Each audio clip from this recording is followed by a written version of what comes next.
Pues bien, sin más, quiero comentarles también que este libro es muy reciente, el libro que tenemos aquí de Derechos Humanos, que es una obra que coordinó nuestro querido amigo el doctor, a ver, aquí está, es un libro muy bueno, el doctor Víctor Amaury Cimental Franco, donde precisamente participa nuestro orador del día de hoy, el doctor Lawrence Flores Aybar, y a quien le agradecemos mucho esta oportunidad de poder platicar sobre un tema muy importante que tiene que ver precisamente con los temas de ética jurídica.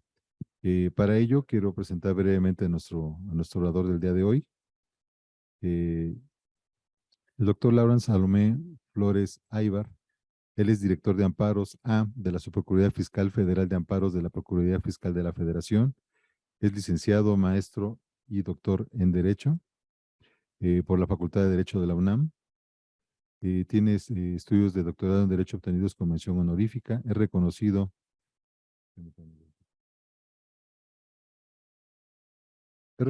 con el grado de candidato al Sistema Nacional de Investigadores por el CONACYT.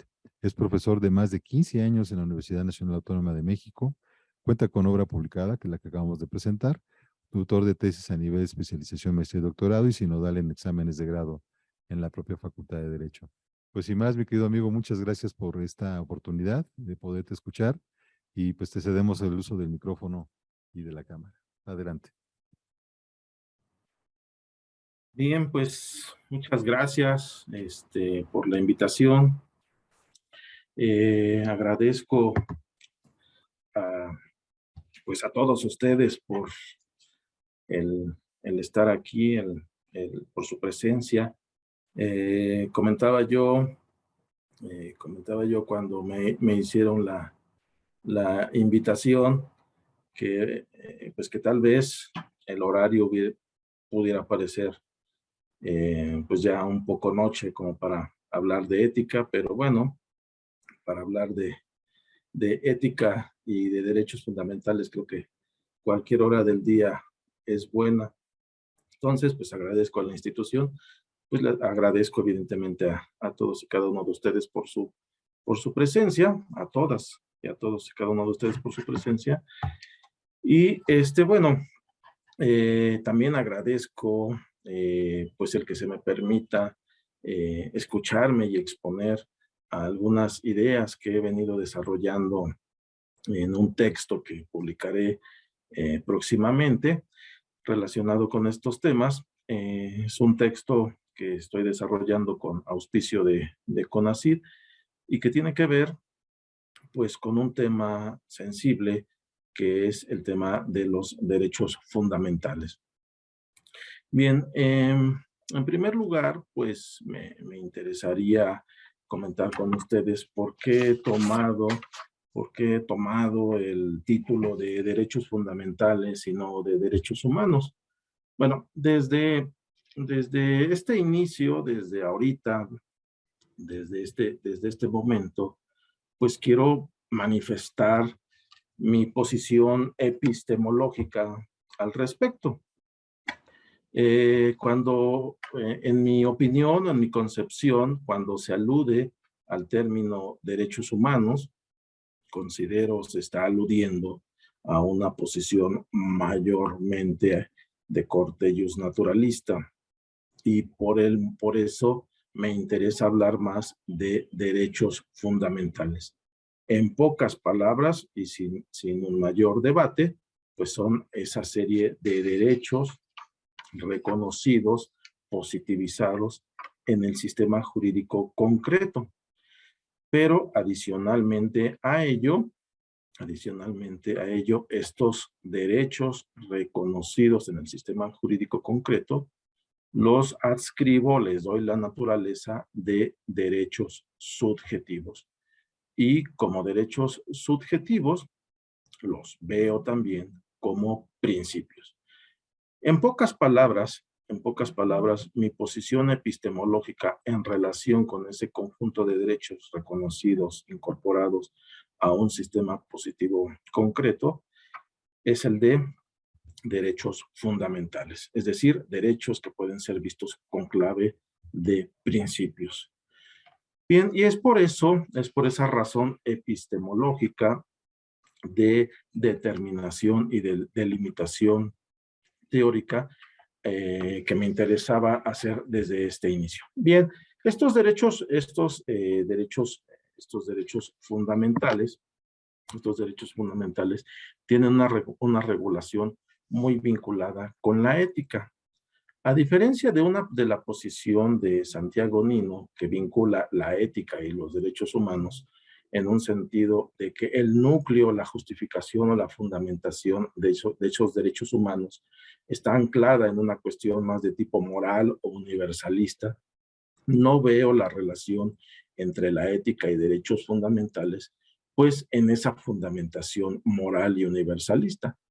En mi, en mi opinión, la fundamentación, la justificación racional de los derechos humanos, pues se encuentra así en una vinculación derecho-moral, pero insisto mucho en el reconocimiento, en el positivización de estos derechos.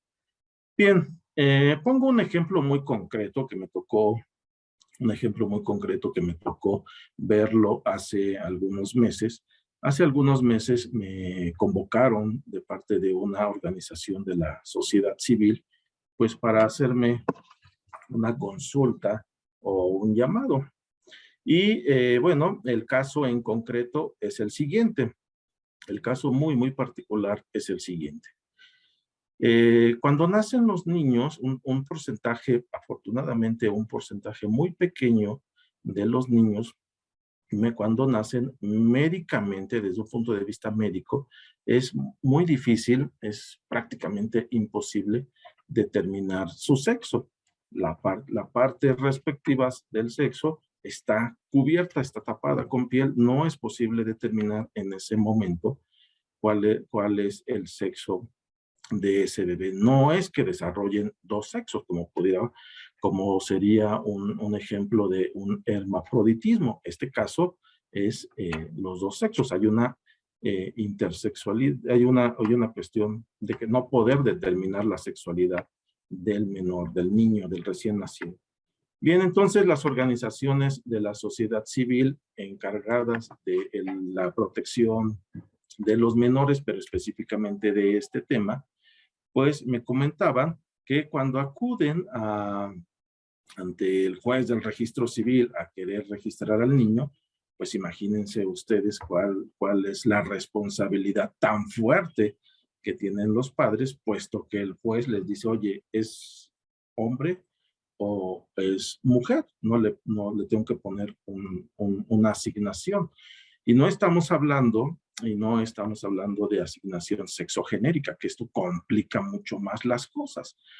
La asignación sexogenérica complica tanto esto que pudiera ser que el menor, casos muy trágicos, casos muy complejos, como por ejemplo registran al menor como mujer o como hombre, y resulta que no es el sexo que desarrolla otra sexualidad.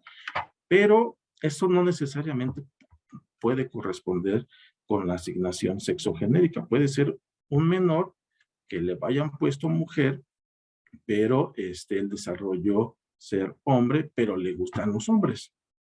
Hay complicaciones.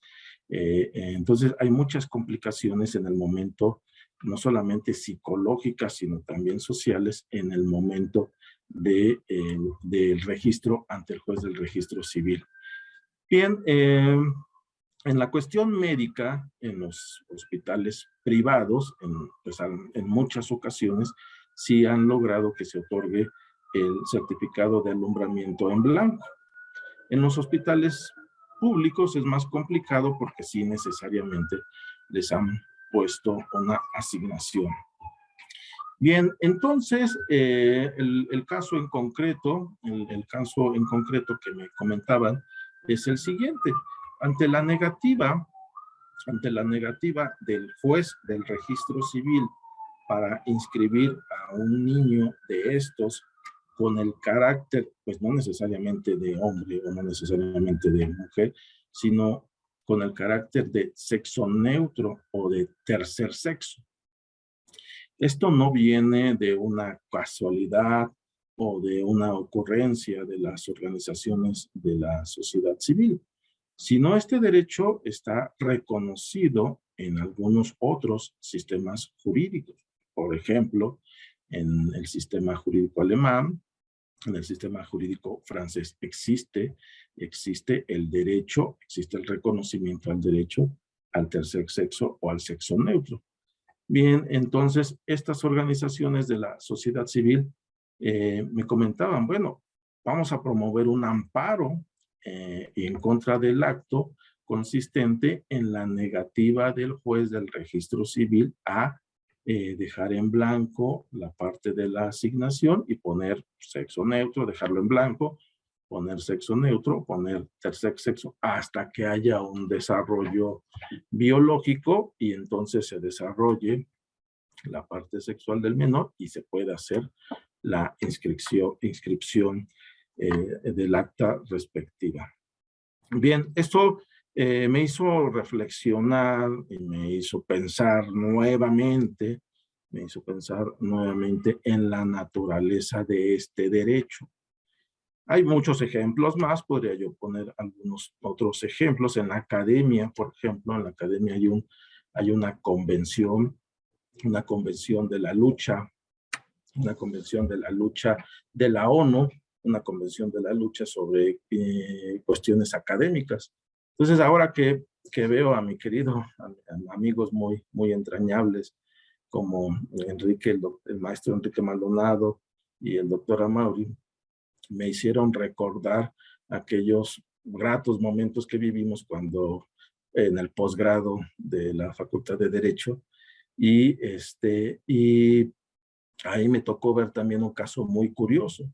Un muchacho, los que somos egresados de la facultad, todos aquellos que somos egresados de nuestra facultad, cuando estudiamos una especialización en la facultad, pues prácticamente el criterio de selección de primera, segunda o tercera opción para la especialización, en mis tiempos, no sé ahora, pero en mis tiempos era el promedio. Entonces, si el aspirante decía, quiero derecho constitucional, y derecho constitucional se llenaba con 10 espacios, y él tenía un promedio dentro de esos primeros 10 espacios, pues se le daba la primera opción, y si no, se daba segunda opción, y si no, tercera opción. Y así era la forma en que se seleccionaba a nuestros aspirantes de la Facultad de Derecho. Bien, entonces sucedió un caso muy curioso. En aquellos entonces ocurrió un caso muy curioso.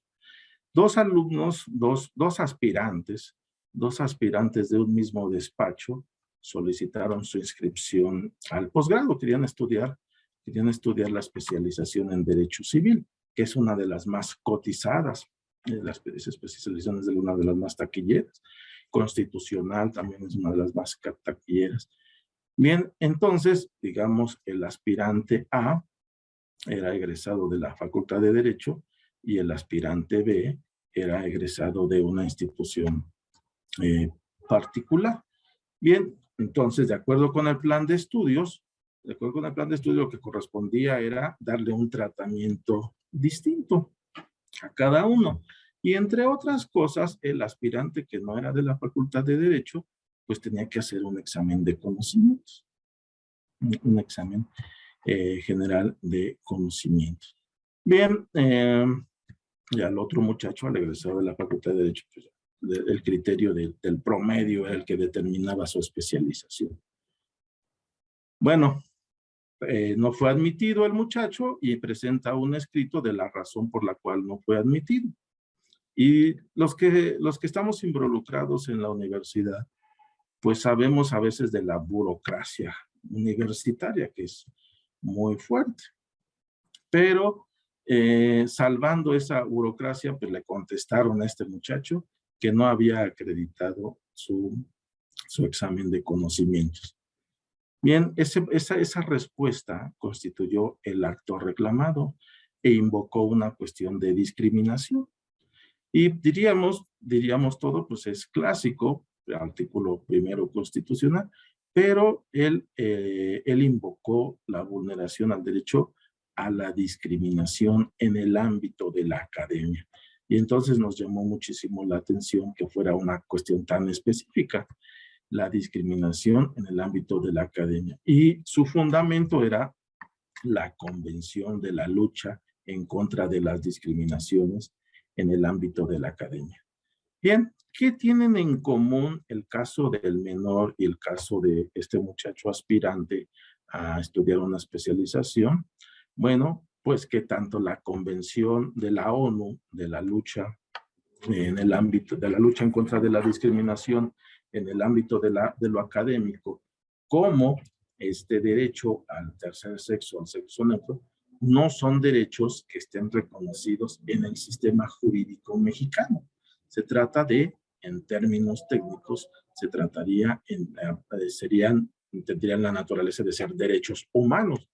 Ya no me meto, ya por cuestión de tiempo, ya no me meto a determinar, a hablar, a discutir si los derechos humanos son verdaderamente derechos o no son verdaderamente derechos o no son exigencias morales, etcétera, porque eso ya es una discusión todavía también muy compleja. Bien, entonces, ¿cuál es mi percepción? ¿Cuál es mi punto de vista en relación con los derechos humanos? Pues que no pueden tener su fundamento ético en este reconocimiento de universalidad. Para mí hay algo, hablando en términos académicos, hablando en términos teóricos, para mí hay algo llamado regla de reconocimiento. Algo que, como en términos de Hart, hay una regla de reconocimiento. Hay algo que nos dice que sí está reconocido y que no está reconocido en el sistema jurídico concreto. Y esa regla de reconocimiento, en mi opinión, me dice que esos derechos que han sido positivizados tienen la naturaleza de ser llamados derechos fundamentales. Bien, hasta aquí pareciera que todo es una obviedad, o todo esto pues ya está escrito muchísimo, de lo cual se ha discutido grandemente. Y les concedería toda la razón. Sin embargo, la tesis que quiero mostrar ante ustedes va más allá de una disquisición o de una disertación sobre la naturaleza epistemológica de estos derechos. Lo que me interesa mostrar, compartir y discutir con ustedes es lo siguiente. Éticamente, ¿qué podemos hacer con esos derechos fundamentales? Parece fácil y la respuesta pareciera obvia. Pues respetarlos y garantizarlos. Bien, pero esto va más allá, en mi opinión, esto va más allá. Éticamente, ¿qué podemos hacer con esos derechos fundamentales? En mi opinión, hay tres retos para poder llegar a aproximarnos a una respuesta. En mi opinión, habría tres retos. Uno de los retos es la consolidación de la reforma constitucional de junio de 2011 en materia de derechos humanos. Trajo muchas expectativas en su momento la reforma constitucional y poco a poco se han ido diluyendo en la operatividad práctica. En la operatividad práctica, en el ámbito pues real, en el ámbito de la operación cotidiana, es una realidad que siguen privando en demasía las cuestiones formales, las cuestiones procedimentales, más allá de llegar a una administración de la justicia material de respeto de los derechos humanos, pues en mi opinión sigue habiendo muchas cuestiones todavía muy formales. Y no estoy diciendo que se rompan las reglas del proceso, lo cual no es mi opinión, ni tampoco es lo que yo pretendo, que cuando haya derechos humanos se violente cualquier cuestión procesal. Bueno, salvo cuando estemos frente a violaciones graves de los derechos humanos. Frente a violaciones graves de los derechos humanos, creo que las cuestiones procesales sí deben de ceder frente incluso a cuestiones procesales, precisamente porque se trata de violaciones graves a derechos. Y en el mundo Y en México hay muchos ejemplos de esto que ha pasado. Por ejemplo, la famosa frase de Radbruch, la famosa frase de Radbruch, la injusticia extrema no es derecho. Hay casos tan trágicos, hay casos tan lamentables en los cuales pues son injustamente extremos, que eso no se puede considerar derecho. Bien, recordemos que la fórmula Radbruch fue una pieza fundamental en la Alemania post-nazi. No son, el caso concreto es el de los tiradores del muro de Berlín. Y bien, la justicia constitucional alemana, en su sentencia, los tiradores, los guardianes del muro de Berlín, señala que se debe de ceder la cuestión procesal frente a la cuestión material. La vida y la salud, la seguridad de las personas están por encima. En esa sentencia es un ejemplo clásico, incluso frente a la irretroactividad de la ley o la prescripción de la ley o el ejercicio del derecho, de la obligación que te mandata la normatividad. Bien, entonces no estoy diciendo, cuando digo que todavía priva mucha formalidad en el ámbito formal, no estoy diciendo que lo procedimental ceda frente a lo material. Lo que estoy diciendo es que hay casos límite, hay ciertos casos cotidianos en los cuales, por algunas formalidades, pues no se lleva a cabo el real y efectivo cumplimiento de los derechos humanos. Les pongo un ejemplo muy concreto, les pongo un caso así muy, muy concreto. Es un niño que fue declarado en estado de interdicción. Este niño, bueno, no fue declarado en estado de interdicción. Es un niño que tiene una disminución, una discapacidad, un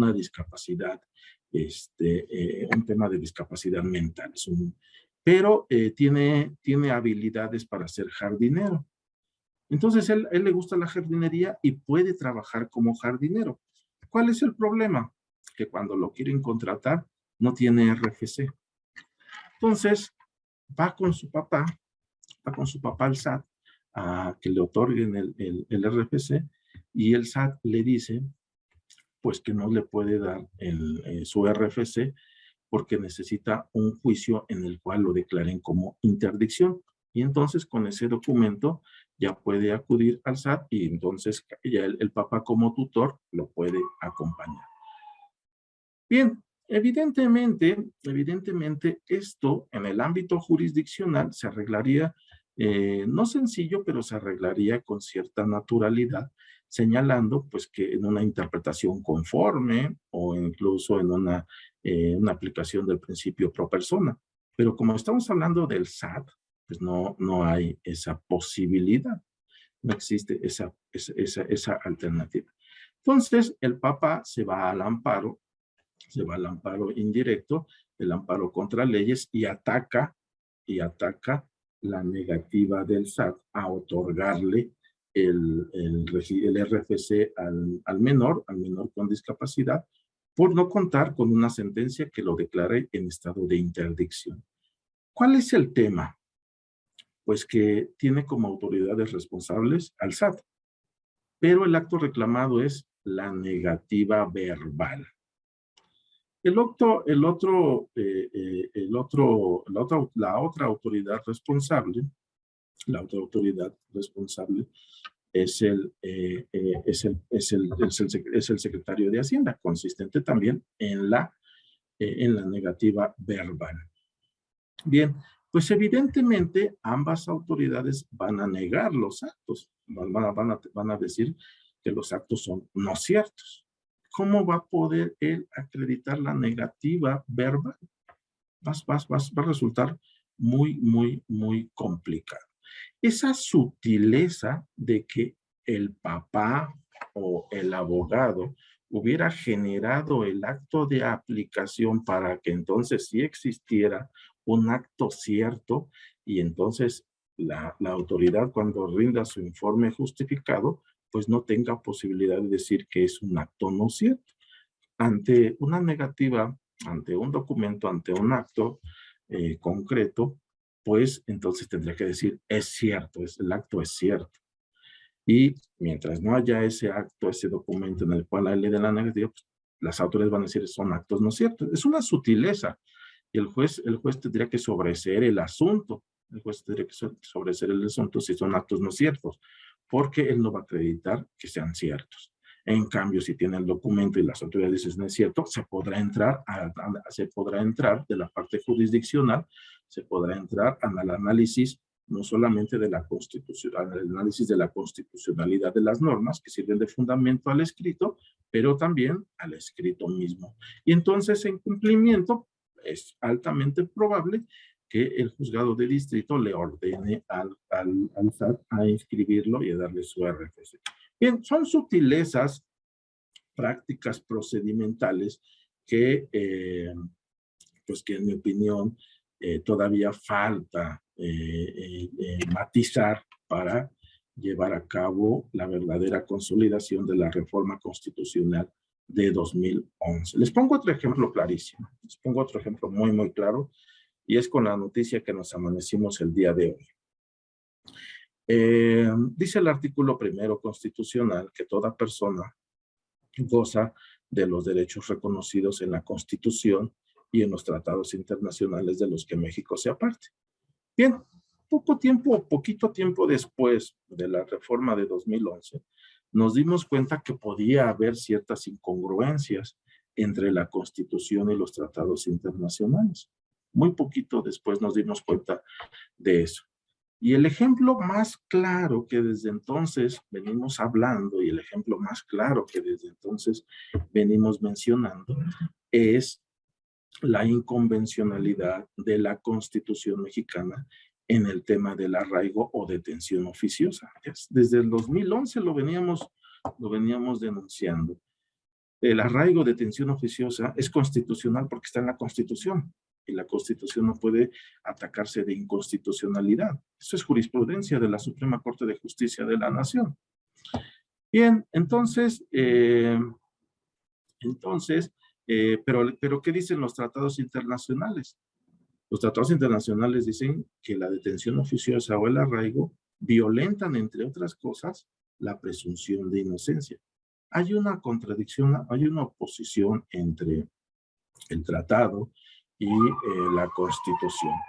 Bien, cuando la Corte se da cuenta de eso, dice la Corte que hay ciertas cuestiones que están en la Constitución, como esta, o como la prohibición de votar de las personas en reclusión porque tienen suspendidos sus derechos, o la suspensión o restricción de las personas religiosas a participar en cuestiones políticas, o como la estabilidad en el empleo de las personas trabajadoras de confianza al servicio del Estado. Hay ciertas normas, ciertas cuestiones que están en la Constitución que la Corte, al ver que la Constitución dice una cosa y el tratado dice otra, la Corte les denominó restricciones constitucionales.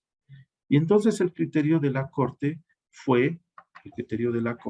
más o menos en 2012, 2013, el criterio de la Corte fue, tratándose de restricciones constitucionales, independientemente de lo que diga la norma convencional o el tratado internacional, independientemente de lo que digan estas normas internacionales, tratándose de restricciones constitucionales, deberá de estarse a lo que dice el texto constitucional. Es decir, prevalece la detención oficiosa, prevalece la carencia de estabilidad en el empleo, carece la restricción de los miembros de culto para participar en cuestiones políticas, prevalece la suspensión para votar de las personas en reclusión, etcétera, independientemente de lo que diga el instrumento internacional.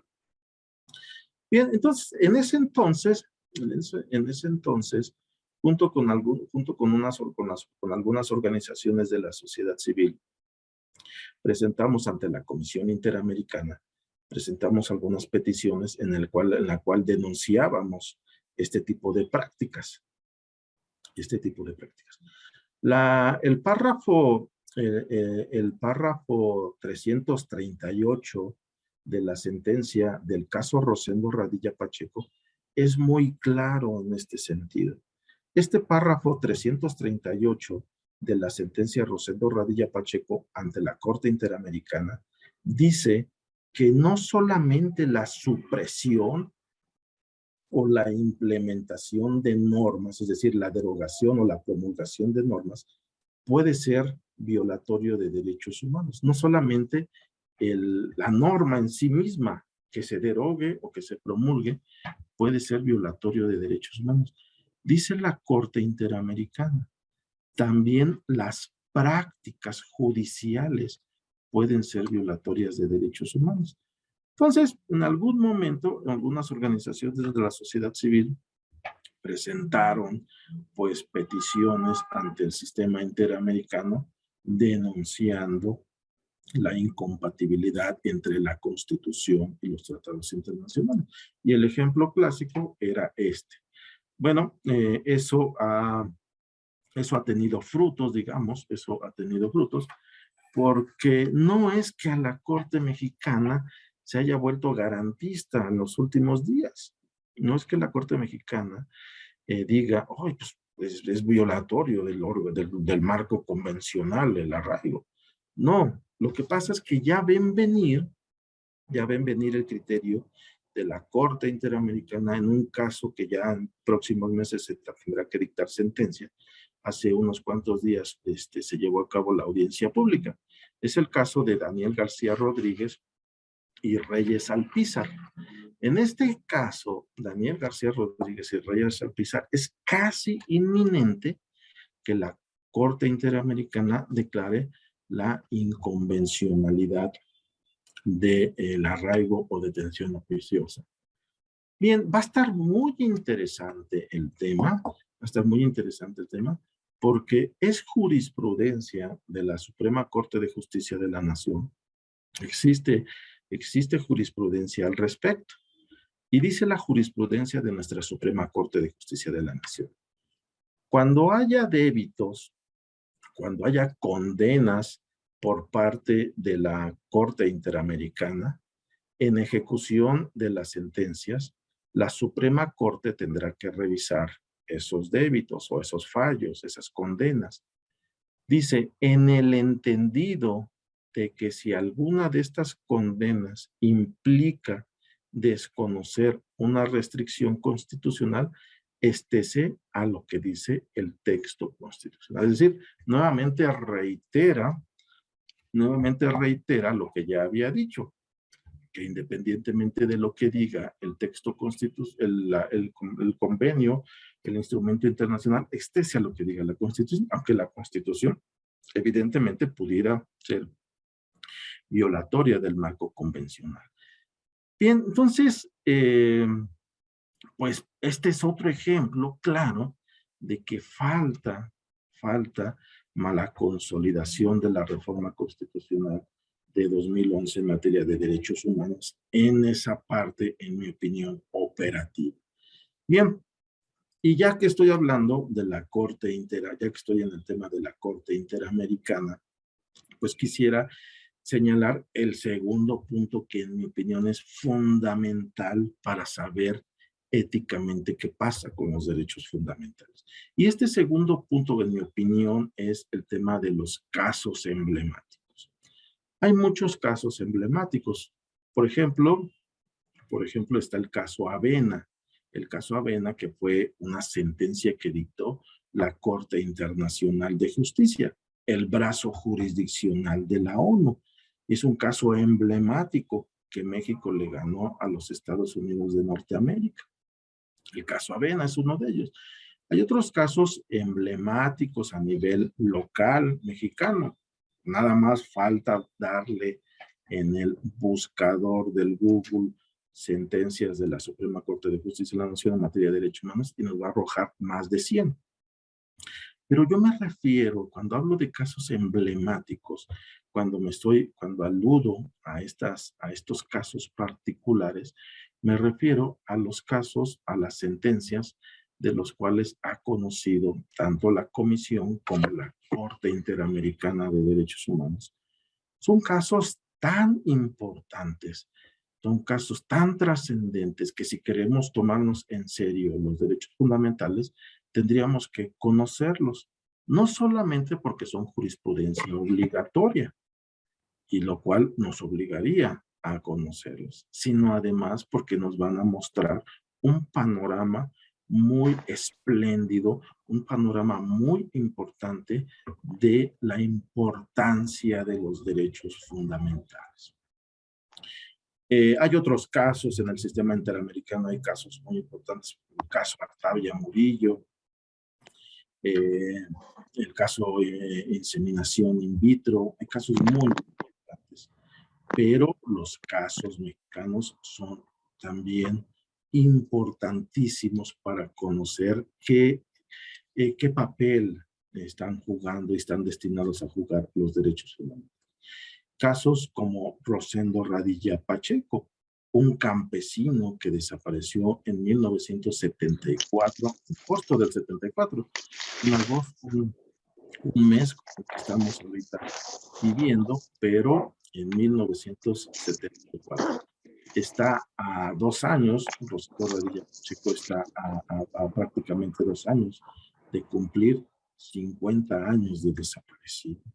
Bien, este caso, cuando desapareció Rosendo Radilla Pacheco en 1974, pues, ¿de qué se le podría acusar a los responsables? Pues no podía ser homicidio porque no estaba el cuerpo. No podía ser secuestro porque nadie pidió un rescate. No podía ser desaparición forzada porque no estaba la ley vigente. Entonces, ¿de qué podría acusársele a los responsables de la desaparición de Rosendo Radilla Pacheco si no había los instrumentos jurídicos para ello? Además de esto, recordemos que el caso Radilla Pacheco, su desaparición, se da en el contexto de la Guerra Sucia, los años 70 y principios de los 80, llamada así este periodo histórico llamado así por lo sucio de los métodos utilizados por el Estado para reprimir movimientos sociales. Está tan actual el tema, está tan presente el tema, que en estos días,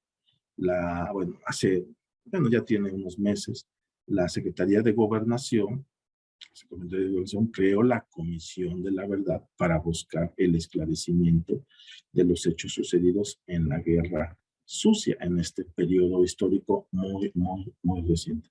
Y entonces está tan presente ese periodo. Hablar del caso Rosendo Radilla Pacheco no es solamente hablar de una persona que desapareció, es hablar del contexto de la Guerra Sucia, hablar de la Comisión de la Verdad y hacia dónde van a esclarecerse estos casos, es hablar de la violencia, de los métodos utilizados por el Estado en los años 70 para reprimir los movimientos sociales, es hablar del periodo pre-Rosendo Radilla Pacheco, es decir, post-revolucionario de las represiones tan fuertes que utilizaron, es hablar de toda una historia mexicana para poder entender en el contexto en el cual se da la desaparición de Rosendo Radilla.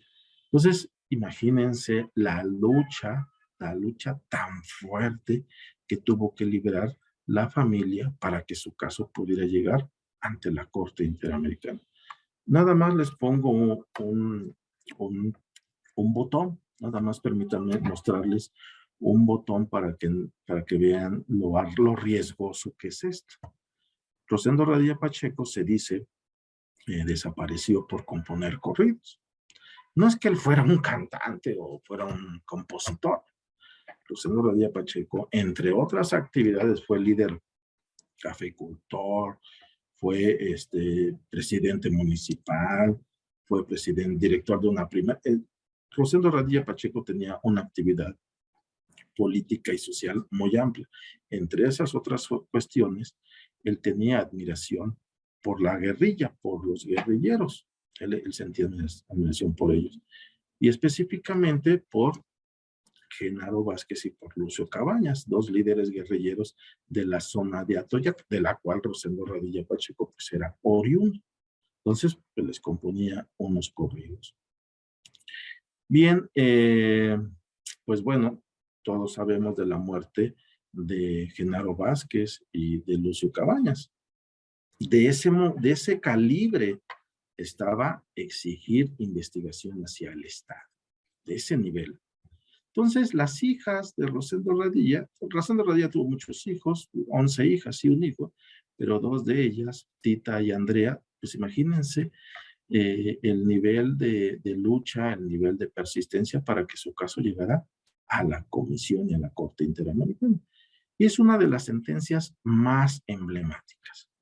¿Qué es lo que vino a transformar al sistema jurídico mexicano? Pues bueno, la Corte Interamericana le dice al Estado mexicano que es inconvencional el hecho de que los militares sean juzgados por la jurisdicción militar, tratándose de violaciones a derechos humanos cometidas por los militares en contra de civiles. Algo que anteriormente era lo más común. Hasta hace muy pocos años, si los militares cometían violaciones a derechos humanos, ¿quiénes conocían? La jurisdicción militar. Esto pues, no tiene el mínimo sentido de debido proceso. Bien, ahí se habla en este caso. Y otra cuestión también muy importante que deriva del caso Rosendo Radilla Pacheco es el tema del control de convencionalidad difuso. A partir de este momento se empieza a hablar de control de convencionalidad difuso. Párrafo 339 de la sentencia Rosendo Radilla Pacheco y expediente varios 912 del 2010 de la Suprema Corte de Justicia de la Nación.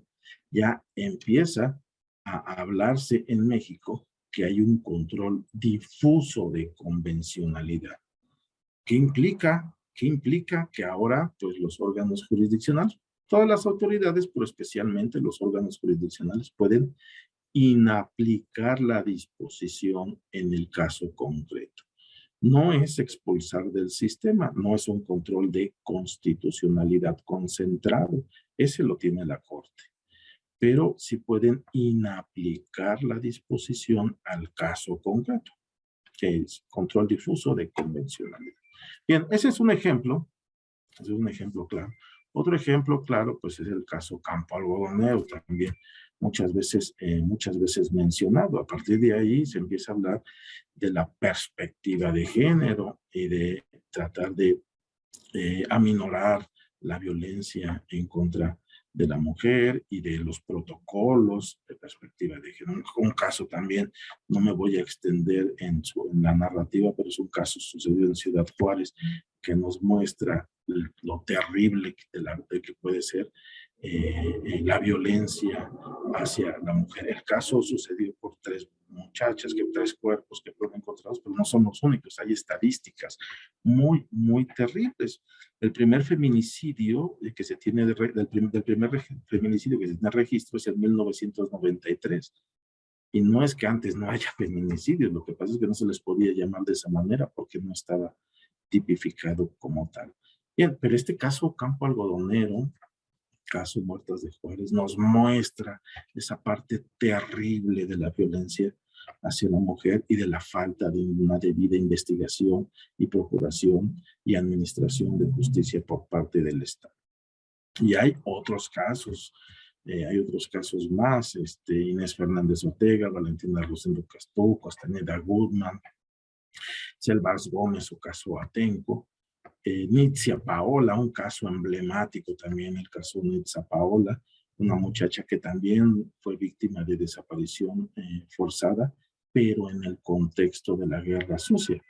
Perdón, en el contexto de la guerra en contra del narcotráfico, a diferencia de Rosendo Radilla, que fue una desaparición en los años 70 por motivo de la guerra sucia. Nitzia Paola fue una desaparición forzada en el contexto de la guerra en contra del narcotráfico. Son casos terribles, casos complicados, casos muy lastimosos y que nos muestran la lucha que debe tener la sociedad, las organizaciones de la sociedad civil para buscar un poco de justicia en el ámbito interamericano. Y son sentencias tan importantes, tan emblemáticas, tan importantes y tan emblemáticas, porque movieron, transformaron, modificaron el sistema jurídico mexicano.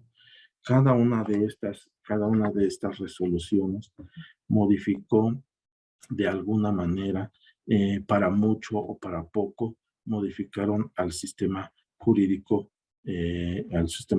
mexicano. Y es por eso la importancia de analizar estos textos, el sistema jurídico, estas sentencias, para poder entender los derechos fundamentales y entonces operacionarlos y respetarlos éticamente. Bien, y para cerrar otro ámbito que creo muy importante también para poder entender los derechos fundamentales y el cómo operativizarlos en la realidad y en los diversos ámbitos de lo jurídico para que podamos hablar de ética jurídica, es el campo de lo académico. Los académicos creo que también tenemos una gran responsabilidad en este sentido. Hablar de derechos fundamentales, en mi opinión, no es ideología, no es decir, pues, en aspiraciones o cosas buenas o se respetan o que todo el gobierno es malo, que todo son violaciones. No. Creo que eso ya no puede estar sucediendo. Creo que el reto ahora es de buscar, de enseñar a los colegas, de mostrar a los alumnos la parte técnica de los derechos fundamentales, es decir, la argumentación jurídica y las formas técnicas de llevarlo a cabo la reparación ante su vulneración. Debemos de las escuelas y facultades de derecho y los docentes, debemos de hacer énfasis en los medios jurisdiccionales y no jurisdiccionales de protección de los derechos humanos. Que nuestros alumnos, que nuestros egresados tengan conocimientos en técnicas de procesal constitucional muy fuertes, porque pues tengo derecho a, ok, pero ante su vulneración, ¿qué hacemos? Debe ser un complemento fundamental. Ahí está el reto también académico, para las escuelas, para las instituciones, para los docentes. Bien, pues me quedan en el tintero algunas ideas, algunos comentarios, pero pues tampoco quiero abusar de su tiempo, entonces pues daría por terminado, no sin antes pues nuevamente reiterarles mi agradecimiento a ustedes y a la institución, pues por permitirme expresar algunas de las ideas que he venido desarrollando en una publicación que voy a realizar bajo el auspicio del CONACYT, pero sobre todo por ver caras conocidas y por disfrutar de ellos como siempre, aunque los amigos, pues aunque no se les ve, se les sabe que ahí se les tiene. Un abrazo a ellos. Gracias y buenas noches. Te agradecemos muchísimo. ¿Sí me escuchan, compañeros? Sí se escucha, doctor. Sí, se escucha, doctor. Sí se escucha. Claro. Escucha. Pues agradecemos muchísimo al doctor Laura Salomé Flores Aybar por esta plática de derechos humanos. Es importante porque evidentemente está relacionado con todo el tema de la ética profesional. Me gusta cuando dice al principio que precisamente los derechos humanos son exigencias morales, ¿no? Que se le hace sobre todo al Estado, pero también el tema de que esta exigencia no solamente es hacia las autoridades, sino también hacia los particulares, a las escuelas, todos los que enseñan de alguna manera un posgrado en Derecho. Me parece muy interesante lo apuntado aquí por el doctor, y no sé si hay algunas dos preguntitas que quieran que le formulemos para que podamos darle intervención, aprovechando que lo tenemos aquí. Si alguien quiere hacer alguna pregunta, adelante. O escribirla, sin problema. Si me permite, doctor Juan, quiero Sí, hacer una claro, claro, pregunta. doctor. Adelante. Sí, buenas noches a todos. Pues yo quisiera preguntar cuál es el papel actual que se tiene como abogado o como profesionista en general en relación a los aspectos éticos que debe de uno de manejar en la vida profesional a efecto del ejercicio de la carrera, ¿no? ¿Cuáles son estos retos éticos actuales que se tienen en la profesión?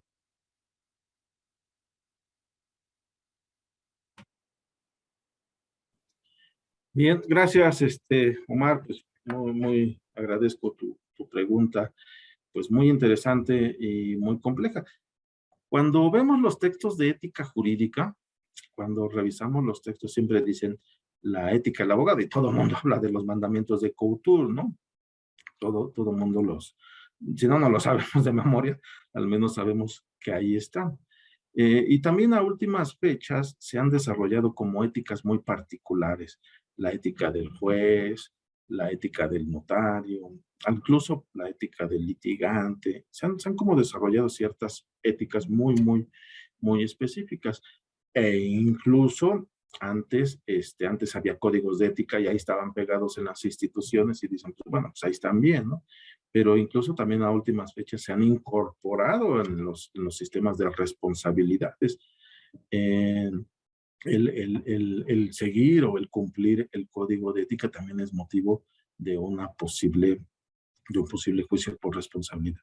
Y entonces, independientemente de eso, que es estudia, pues no incurras en actos de dinero, conflictos de intereses, que son cosas pues muy importantes y sobre todo que todos debemos de tener en mente y de respetar. En mi opinión, el papel del abogado y del profesionista, adicionalmente a ello, tiene que ser un respeto de los derechos humanos. Pero esto queda como en el aire, claro, es un lugar común, ¿no? Todos tenemos que respetar los derechos humanos. ¿Quién podría oponerse a eso? Eso es un lugar común. Pero como abogados, como juristas, como profesionales del derecho, no nos podemos quedar en ese nivel del lugar común, sino que tenemos que tener también la parte técnica de decir, bueno, existe el derecho humano a esto, existe el derecho fundamental a esto, estos son sus límites, estos son sus posibilidades, estas son sus restricciones y estas son las garantías secundarias para poderlos hacer valer a favor o en contra de su reparación. Creo que ahí es donde está el reto en materia de derechos humanos, en el punto de vista ético. No solamente conocer estos mandamientos éticos que son importantísimos, pero además esto. ¿Y por qué y el civilista podrá decir, el civilista podrá decir, bueno, también debe ser ético conocer de civil, y el penalista también podrá decir, es que también debe ser ético conocer de penal. No estoy peleado con eso. El tema es que los derechos humanos y la ley de amparo son cosas transversales. Todo el mundo las utiliza. El civilista, el penalista, el que se dedica a la transparencia, el que se dedica a la academia. Todo el mundo utiliza en alguna medida, mayor o menor, utiliza derechos humanos o fundamentales. Entonces, pues hay que conocerlos por esa razón, pero además, pues porque somos profesionales del derecho. Gracias, Omar. Esa sería mi respuesta. ¿Otra pregunta?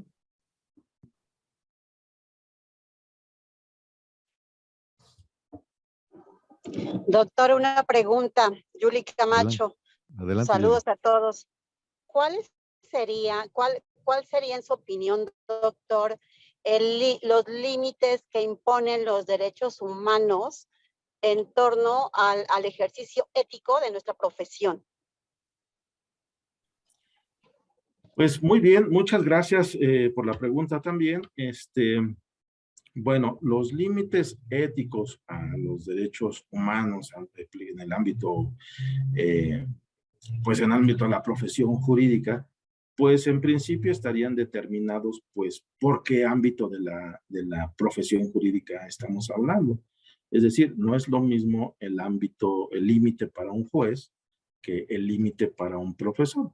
Por ejemplo, un profesor tiene libertad de cátedra, es evidente, pero ¿cuál es el límite de la libertad de cátedra? pues que no ofenda a los alumnos, que no dañe a terceros. Ese sería un límite. Evidentemente, si estamos hablando en el ámbito jurisdiccional, pues ¿cuál será un límite en el ámbito jurisdiccional, un límite ético? Pues no recibir dinero, por ejemplo, o no conocer de un asunto que pudiera acarrearte conflictos de intereses. Entonces, pues me resultaría muy complejo dar una respuesta en términos absolutos. Lo que podría comentar es que los límites a la profesión ética estarían determinados por el ámbito profesional del cual estamos hablando. Dependiendo de eso, pues ya hablaríamos de qué derechos te protegen y qué derechos están en conflicto en los casos concretos y cuáles serían los límites de uno y de otro. Bien, entonces, pues esa sería mi respuesta. Yo, doctor. Bueno, hay tiempo todavía un poquito. Si quiere alguien más Muchas participar gracias, con doctor. una pregunta. Gracias, Yoli. Saludos. ¿Alguien más que desea hacer una pregunta? A nuestro ponente de lujo del día de hoy. A ver, yo, doctor. Doctorazo.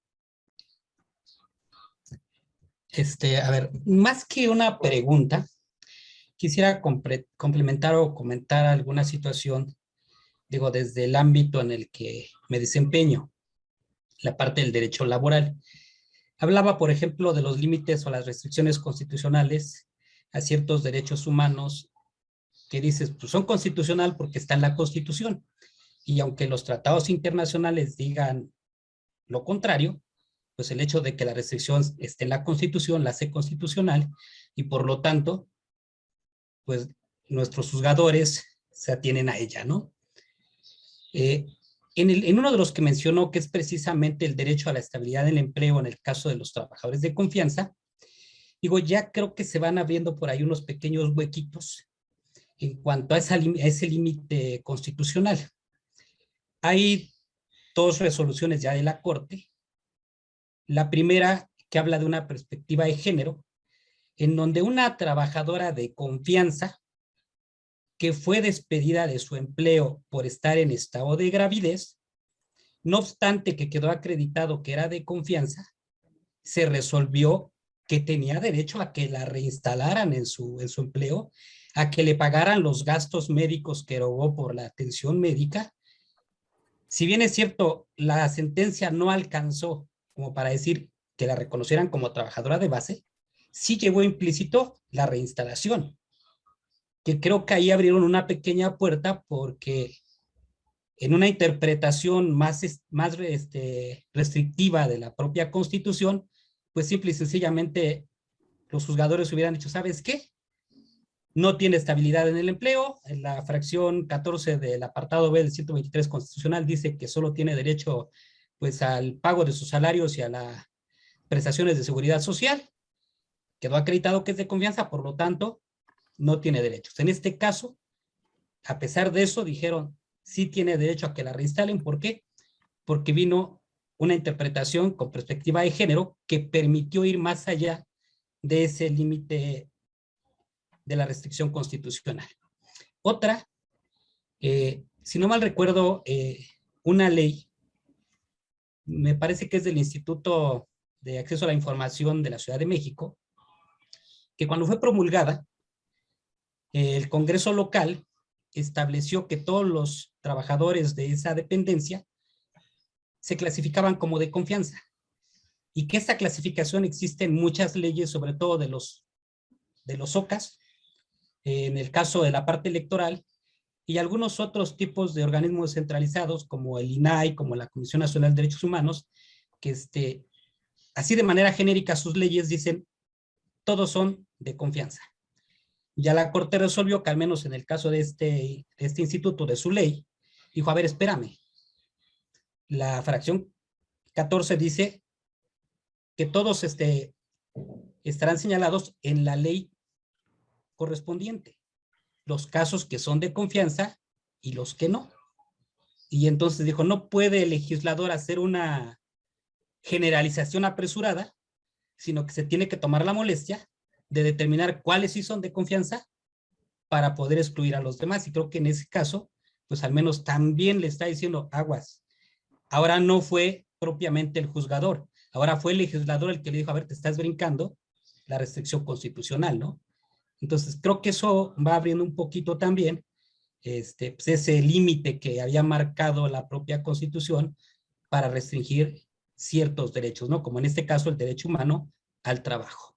Entonces, eso es lo que quería un poquito comentar en este sentido, ¿no? Entonces, no sé si coincida con el comentario o tenga alguna opinión diferente. Muchas gracias, maestro. Muy interesantes las reflexiones. Pero a ver, veamos lo siguiente. A ver, veamos. El tema a discutir, centrémonos, es el tema de la estabilidad en el empleo. Fracción 14ª, apartado B, 123. Dice, los trabajadores al servicio del Estado gozarán de las medidas de seguridad social y de ay, se me olvida el otro nombre, de seguridad social y de no sé qué del salario, algo del salario. No dice que no gozarán de la estabilidad en el empleo y de las medidas de protección al salario. Fracción 14ª, inciso, apartado B, artículo 123, los trabajadores al servicio del Estado gozarán de las medidas de seguridad social y de protección al salario. No dice que no tienen estabilidad en el empleo. Ha sido la jurisprudencia de la Suprema Corte de Justicia que, interpretando esta fracción, ha dicho que los trabajadores al servicio del Estado, considerados como de confianza, carecen de la estabilidad en el empleo. Entonces, primer punto, para matizar lo que comentas, pues no es propiamente un derecho o un no derecho, o un no derecho que esté en la Constitución, ha sido la interpretación vía jurisprudencia que ha hecho la Suprema Corte de Justicia de la Nación. Bien, es evidentemente ese criterio, evidentemente ese elemento de que los trabajadores al servicio del Estado considerados de confianza no tienen estabilidad en empleo, tiene sustento en la Constitución, en la fracción 14, porque así lo ha señalado la Suprema Corte. Pero también podría tener fundamento, podría tener sustento en el protocolo adicional a la Convención Americana, que dice, todo trabajador tiene derecho a la readmisión, o a la reinstalación, o a ser readmitido en el empleo. Entonces, esa figura, estabilidad en el empleo, por una parte tiene la interpretación de la Suprema Corte, es decir, careces de ella. Y por otra parte puede tener sustento en el protocolo adicional a la Convención Americana que dice que todo trabajador debe tener estabilidad. Entonces, hay dos, está en pugna la interpretación, la Constitución en este sentido, y el protocolo adicional. Bien, lo que tú mencionas en el caso de la sentencia de la persona que ordenaron la reinstalación, como tú lo dijiste, ordenaron la reinstalación por la aplicación de una perspectiva de género, pero no reconocieron que tuviera estabilidad en el empleo. Lo que dijeron es, procede la reinstalación porque el haberla corrido en estado de gravidez violenta a la mujer. Y entonces, aplicando el protocolo, las convenciones, en un ejercicio de juzgar con perspectiva de género, procede la reinstalación y el pago de salarios. No conozco a profundidad el asunto, sí conozco el caso, pero no conozco a profundidad el asunto, no sé si fue antes o después de la reforma, es decir, si los salarios caídos se cuantificaban desde el despido hasta la reinstalación o nada más el año, no lo sé. Eso es otro tema. Y entonces, en este tema de la mujer es una cuestión de perspectiva de género, pero la estabilidad en el empleo quedó intocada, o la inestabilidad en el empleo, según se vea. Bien, el otro caso, si bien es cierto, ya se han declarado inconstitucionales esa frase de todos los trabajadores son de confianza. Yo trabajé en el Tribunal Electoral y ahí pues, entonces, todos éramos de confianza. Pues es un criterio que ya tiene algún tiempo de que pues no todos somos de confianza, ¿no? Sino solamente son de confianza aquellos que tengan dirección, inspección, fiscalización. Y pues si la persona un trabajo muy respetable, pero la persona que te asiste o la persona que no tiene esas funciones, pues no es de confianza. Y hay miles de laudos, no nada más en ese sector, sino en todos los sectores, en los cuales cuando el Tribunal Federal de Conciliación y Arbitraje hace un análisis de la naturaleza de las labores del trabajador actor, pues dice, oye, esto no son funciones de confianza. O a la inversa, cuando el Estado patrón demanda al trabajador el cese ante el tribunal no concede el cese porque dice, oye, pues estás buscando el cese de una persona que, no es, que sí puede ser o no puede ser de confianza, pero los de confianza no se pide el cese, se les da en automático por la pérdida de la confianza. En cambio, solamente puedes pedir el cese por aquellos que son de base. Entonces, ya son criterios que ha venido formando el Tribunal Federal de Conciliación y Arbitraje y la jurisprudencia aplicable al respecto. Entonces, sí, es inconstitucional eso, pero no todos somos de confianza, ¿no? Los trabajadores de las organizaciones, de las instituciones, no todos somos de confianza. Pero quiero que me pongas un ejemplo en el cual se haya reinstallado a un director, a un subdirector, a un director general, a un secretario, ya, pues no hay posibilidad. Sí sigue habiendo inestabilidad en el empleo. Gracias. Esta plática que nos has brindado el día de hoy y de verdad reconocer tu amplia labor académica, doctrinal y bueno, compañeros, pues aquí qué lástima que no estamos físicamente, pero pues pido un fuerte aplauso para él, ¿verdad? Gracias. Muchas gracias, muy agradecido con todos ustedes. Le haremos llegar ahora sí que su constancia de participación a través de su buen amigo el doctor Amauri. Bueno, esperamos vernos pronto. Y bueno, Muchas ya para gracias. terminar, compañeros, muchas gracias, doctor. Y para terminar, solamente para recapitular, como decía nuestro buen amigo el doctor Wilfrido, ya afortunadamente el viernes de la semana pasada nos echamos 5 horas, ¿no, Wilfrido? Ya en el SAT, pero ya afortunadamente ya nos dieron el RFC de la escuela, del colegio, pero ya tiene su firma electrónica avanzada. Ya el día de hoy nos dieron la cuenta de banco, que se las vamos a compartir, ¿no? Había muchas preguntas en relación a eso, solamente tienen que cubrir la cuota de 3,000 por este año, es una inscripción única y la pueden pagar en mensualidades a 3 meses sin problema. Si nos pueden ayudar con todo, la verdad es que se los agradeceríamos mucho porque sí hemos gastado bastante, pero estamos muy contentos. También los queremos invitar a que vengan a las reuniones aquí en el municipio Libre 103, en la colonia Portales, los que así les sea posible, pues la idea también es que convivan, ¿verdad? Y que se conozcan y que se reencuentren, eso es lo interesante, además que hay vinito de honor, ¿verdad? Por otra parte, quiero comentarles que la próxima semana vamos a tener la conferencia de ética a cargo de la doctora Julia Muñoz Velasco. Ella es profesora de la Facultad de Filosofía de la UNAM. Queremos que este tipo de conferencias sean multidisciplinarias, no solamente desde la óptica de los abogados, ¿no? Sino que también participe el tema filosófico, sociológico, ¿no? Incluso psicológico, ¿no? Por ahí vamos a tener una plática muy interesante sobre temas de felicidad, que yo creo que están muy, muy vinculadas con el tema de por qué la gente de repente cree que todo es dinero, ¿no? Y comete esos actos incorrectos, ¿no? Entonces, esto va a ser la próxima semana, el día miércoles a las 8 de la noche, es la misma liga para todas las sesiones, ¿sí? Para que no tengamos problema de la liga, sino que a la mera hora. Por otra parte, vamos a hacer, como les platicaba, un WhatsApp grupal. Ya, afortunadamente, tenemos cerca de 150 personas que están participando. Este WhatsApp, vamos a tener 2 tipos de WhatsApp. Uno que es cerrado completamente, solamente para información propia, muy estricta del colegio. Y la otra, pues sí, que sea para, ahí puedan subir todos sus memes, todo lo que quieran, ¿no? Porque también es útil y necesario. Me da mucho gusto ver a compañeros que ya tiene un rato que no veía y que son de aquí de la escuela también, y la verdad es que me da mucho gusto el reencontrarnos. Para eso es el colegio, ¿eh? Mucho de ello es para reencontrarnos, hacer cosas juntos, ¿verdad?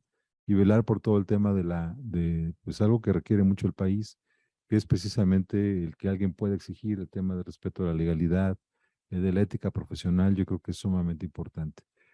Por otra parte, buscamos que quien junte estas 10 sesiones, que participe, ya pasamos lista, pues tenga le vamos a entregar un diploma y estamos buscando ahorita precisamente el tema de la certificación. Ya aquí nuestro querido amigo el doctor Bufido Piliado ya presentó el trámite ante la Secretaría de Educación Pública y parece que no va a tardar tanto, para el tema de que también podamos Sí, nosotros no es lo ya que estar te voy a incorporados.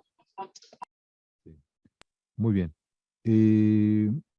Fíjense que ahora con la reunión, y ya nada más quiero terminar con este comentario. Ahora con el tema del colegio, varios se me han acercado, sobre todo alumnos aquí de la escuela, de todos los niveles, a decirme, oiga, ¿y para qué es el colegio, no? ¿Cuál es el objetivo? Como sabemos, muchos de los que están aquí no son abogados, ¿no? Pero tienen un posgrado en Derecho. Sí comentar que este tema de la vigilancia del ejercicio profesional es sumamente importante, ¿no? El ver que las personas se comporten de manera, pues, ética y profesional.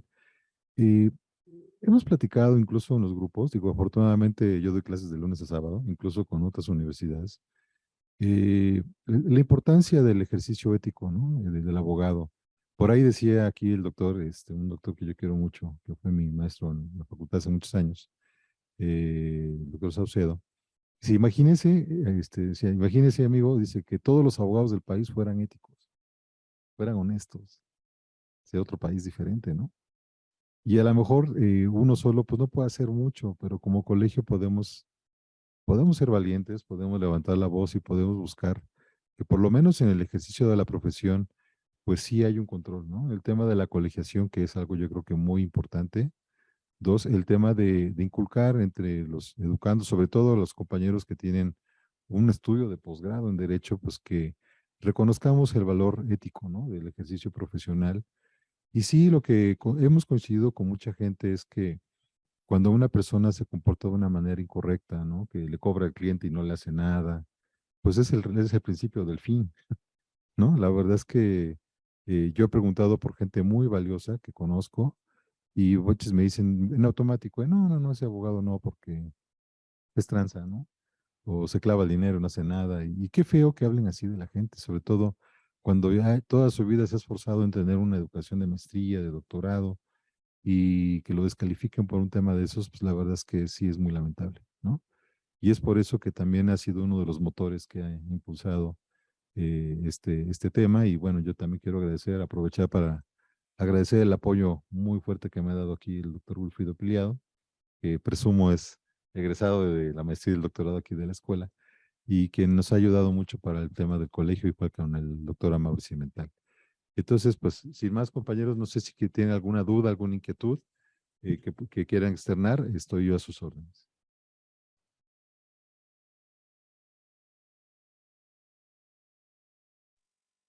Bueno, yo quisiera simplemente agradecer, la verdad, el esfuerzo del colegio. Muchas gracias a todos y la verdad que excelente tanto el tema como el tocar estas partes sensibles y hablar de la importancia de la ética en el ejercicio de la profesión. La verdad que muchísimas gracias y una felicitación.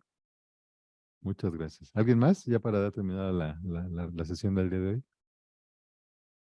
Yo, doctor, pues también del mismo modo quiero agradecerle a Willy y agradecerle a todos ustedes que conformamos o integramos este bonito colegio, que de verdad lleguemos muy lejos porque hay mucho buen material de donde echar mano y me va a dar mucho gusto poder compartir con todos ustedes y aprender de cada uno lo valioso que todos tenemos como seres humanos. Y en este aspecto, pues estas pláticas que van enfocadas a la ética, que como bien señalas, doctor, hace falta en muchos de los casos.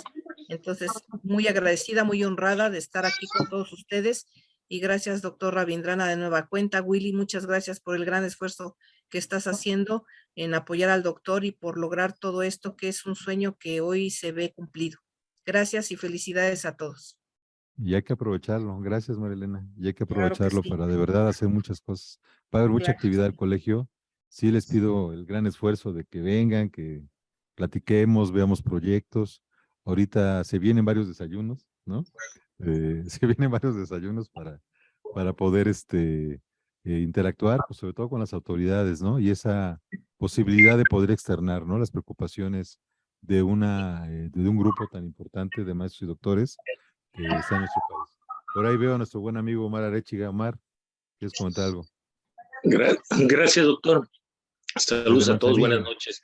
Saludos desde el puerto de Manzanillo. Gracias por incluirnos, gracias por invitarnos a participar con todo este grupo tan interesante de rostros, algunos ya conocidos, otros que no tengo el privilegio, pero que seguramente a través de este mecanismo podremos irnos conociendo y estamos dispuestos a sumar y aportar en la materia logística portuaria marítima de esa praxis en el derecho marítimo y portuario.